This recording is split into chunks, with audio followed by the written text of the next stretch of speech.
इतिहास सिर्फ कहानियों का संग्रह नहीं, ये एक आंसू और दर्द से लिखी एक किताब है। और इस किताब के कुछ पन्ने इतने खौफनाक है कि उन्हें पढ़ते ही इंसान का रोम रोम कांप उठे। आज हम शुरू करने जा रहे हैं एक ऐसा सफर जहां हम मिलेंगे उन शासकों से जिनके नाम सिर्फ डर के प्रतीक बन गए। इनमें सबसे पहला नाम उस इंसान का आता है जिसने दुनिया को विश्व युद्ध की आग में झोंक दिया, और ये था हिटलर, मौत का सौदागर, होलोकॉस्ट का मास्टरमाइंड और इतिहास के सबसे क्रूर शासकों में से एक। होलोकॉस्ट हिटलर का सपना था एक शुद्ध देश जिसमें यहूदी ना हो, और उसने यहूदियों को अपना दुश्मन घोषित कर दिया। फर्स्ट वर्ल्ड वॉर में जर्मनी की हार का आरोप यहूदियों पर लगा दिया गया, जिससे यहूदी उसके लिए परफेक्ट स्केपगोट बन गए। और यहाँ से शुरू हुआ मौत का असली खेल, जिसमें ऑस्ट्विट्ज़, त्रिब्लेंका जैसे कैंप चलाए गए। यहाँ यहूदियों को पकड़कर इन कैंप्स में भेज दिया जाता था, जहाँ धुआं छोड़ दिया जाता था गैस चैम्बर में बंद करके। धुएं के पीछे लाखों मरते लोग और उनको यातनाएं देना, काम कराना, खाना न देना जैसी चीजें। एनी फ्रैंक, जिसकी the diary of a young girl इन्हीं संघर्षों के बीच लिखी गई, और एनी फ्रैंक भी इसी होलोकॉस्ट का शिकार बन गई। इन गैस चैम्बर्स, स्टारवेशन, टॉर्चर में 60 लाख से ज्यादा यहूदियों को जिंदा मार दिया गया। 1 सितंबर 1939, एक ऐसी तारीख जो दुनिया कभी नहीं भूल पाएगी। पोलैंड पर हिटलर का हमला, और शुरू हुई एक ऐसी जंग जो 6 सालों तक चली। पर ये दो देशों का युद्ध नहीं था, ये था सेकंड वर्ल्ड वॉर, जिसमें 7 करोड़ से ज़्यादा जिंदगियां खत्म हो गई, और दुनिया ने देखी ऐसी तबाही जिसे शब्दों में बयां करना नामुमकिन है। और ये तबाही शुरू करने वाला कोई और नहीं, हिटलर था। एक ऐसा शख्स जो अपने देश का रक्षक बनकर उठा, लेकिन जब ताकत मिली तो वही राक्षस बन गया। और ये कोई और नहीं, सोवियत यूनियन का लौह पुरुष जोसेफ स्टालिन था। 1932 से 1933 यूक्रेन। स्टालिन ने खेतों का अनाज जबरदस्ती ले लिया अपने इंडस्ट्रियल प्लान को चलाने के लिए। किसानों को अपने ही अनाज से वंचित कर दिया गया, और इसने जन्म दिया एक काले दौर को जिसमें 3.3 से 3.9 मिलियन यूक्रेनी भूख से मर गए। 1936 से 1938 एक ऐसा दौर जब स्टालिन को हर कोने में साजिश दिखने लगी। आर्मी के जनरल, नेता, वैज्ञानिक, लेखक, हर कोई इसकी आंखों में दिख रहे शक का शिकार बन गए। देशद्रोह के नाम पर 7 से 10 लाख लोगों को गोली मार दी गई, और लाखों लोगों पर देशद्रोह का इल्जाम लगाकर गुलाग कैंप्स में भेज दिया, जहां ठंड, भूख, टॉर्चर ने उनकी जान ले ली। स्टालिन के लिए इंसान की जान से बढ़कर था उसका राज, जो लाखों बेगुनाह लोगों के खून से किया गया। दुनिया के क्रूर शासकों में अगला नाम है माओ जेडोंग, एक ऐसा लीडर जो अपने देश को ऊंचाइयों पर ले जाने का दावा करता था, लेकिन उसकी नीतियां अपने ही लोगों के लिए मौत का पैगाम बन गई। 1958 से 1962 माओ ने चाइना को एकदम इंडस्ट्रियल जायंट बनाने का सपना देखा।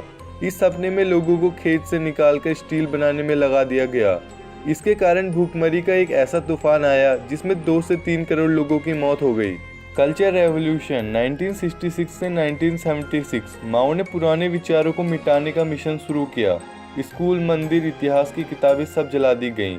इंटेलेक्चुअल और टीचर्स को बॉर्जियस कहकर टॉर्चर किया गया, आत्महत्या करने पर मजबूर किया गया या मार दिया गया। पूरी एक नस्ल की एजुकेशन बर्बाद हो गई, और इस टाइम को चाइना का लॉस्ट डिकेड कहा जाता है। माओ के लिए लोगों की जिंदगी का मोल नहीं था, उसके लिए उसके सपने जरूरी थे।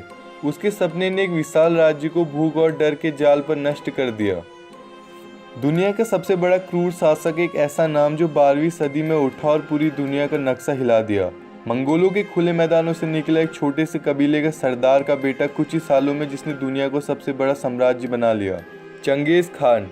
निशापुर शहर ईरान में चंगेज खान ने इतना कत्लेआम मचाया कि उन्हें पहले जितनी जनसंख्या करने में 7 से 8 पीढ़ियां लग गई, मतलब 200 से 300 साल। चंगेज खान ने अपने जीवन में करोड़ों लोगों को मरवा दिया। चंगेज खान के कैंपेन्स पर जब रिसर्च हुई तो उसमें पता चला कि एशिया और यूरोप के काफी हिस्सों में जब चंगेज खान ने लोगों को मार दिया तो उसके बाद करोड़ों एकड़ी खेती के लिए जमीन छूट गई। कोई करने वाला नहीं रहा तो जमीन फिर से जंगल और घास के मैदान बन गई, और एक तरह से ग्लोबल CO2 लेवल कम हो गया। एस्टिमेट के मुताबिक उसके कैंपेन्स ने लगभग 700 मिलियन टन कार्बन डाइऑक्साइड खत्म कर दी। इससे हम अंदाजा लगा सकते हैं कि उसने कितनी बड़ी मात्रा में कत्लेआम मचाया होगा। इतिहास का एक ऐसा शासक जो एक पैर से लंगड़ा था, पर उसका खौफ पूरे एशिया में था। 1336 में जन्मा तैमूर लंग ने अपनी सेना के साथ मिलकर अपने जीवन में 17 मिलियन लोगों की जान ले ली थी। तैमूर लंग ने 1398 में दिल्ली पर हमला किया था, और उस वक्त उसकी क्रूरता अपने चरम पर थी। इतिहासकार लिखते हैं कि उसने पूरी दिल्ली को सूनी कर दिया, लाशें ही लाशें चारों तरफ, और उन चिताओं को कोई आग देने वाला भी ना बचा। जब वो अपनी फौज के साथ दिल्ली पहुंचा तो उसने 1 लाख से ज्यादा लोगों की जान ले ली, वो भी एक दिन में। और उसने इतने लोगों का कत्ल इसलिए कर दिया क्योंकि वो उसके खिलाफ लड़ने की सोच रहे थे। और उसके बाद दिल्ली को लूट लिया गया और कत्लेआम मचाया गया, जो इतिहास के पन्नों में आज भी है। ईरान का शहर इस्फहान, जहाँ 70,000 लोगों के सर का पहाड़ बनवा दिया ताकि लोग उसका नाम सुनते ही कांप उठे। कुछ लोग इतिहास में अपने द्वारा किए गए अच्छे कामों से अमर रहते हैं और कुछ लोग अपनी क्रूरता, सनक, तानाशाही से, जिन्होंने सत्ता के नशे में इंसानियत को रौंद दिया, जिनके नाम के साथ खून की बू चिपक गई और जिनकी आंखों में सिर्फ एक सपना रहा और वो था खौफ का साम्राज्य। तारीख के पन्नों में ये सिर्फ नाम नहीं, वो जहर हैं जो पीढ़ियों तक याद रखे जाएंगे। मिलते हैं किसी अन्य वीडियो में जहां ऐसे इतिहास में छिपे पन्नों को पलटेंगे और जानेंगे उनका इतिहास।